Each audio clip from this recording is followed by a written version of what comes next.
Yun guys, ano na nga bang update sa pag-giveaways po natin ngayon, no, sa pinapamigay natin sa GCash, no? So ito na po yung aking magiging sagot po diyan. So unang-una po, disclaimer, no, na kung saan talaga medyo matagal yung proseso.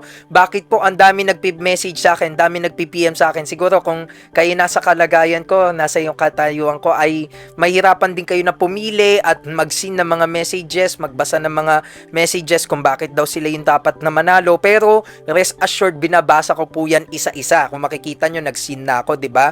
Pangalawa, kumaga parang sorry to say po na hindi talaga lahat mabibigyan, pero ang good news naman, continuous naman tayo mamimigay ulit. Maybe next week, next 2 weeks, para tuloy-tuloy po yung pamimigay po natin. At number 3, syempre, pinapack-check po natin maigi yan. Syempre, alam nyo naman po sa online, kahit na yan ay tumutulong or humihingi ng tulong, syempre maraming mga scams and mga posers o baka hindi naman totoo yung mga binibigay nilang documents or proof sa akin, bakit sila yung kailangan nating sendan sa GCash.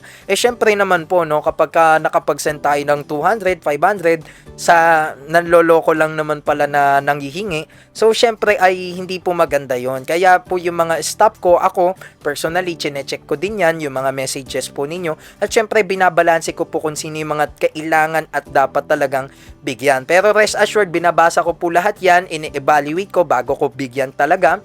Dahil syempre hindi naman tayo basta-basta agad na bigay agad ng GCash dito, no, kahit na may pambigay tayo.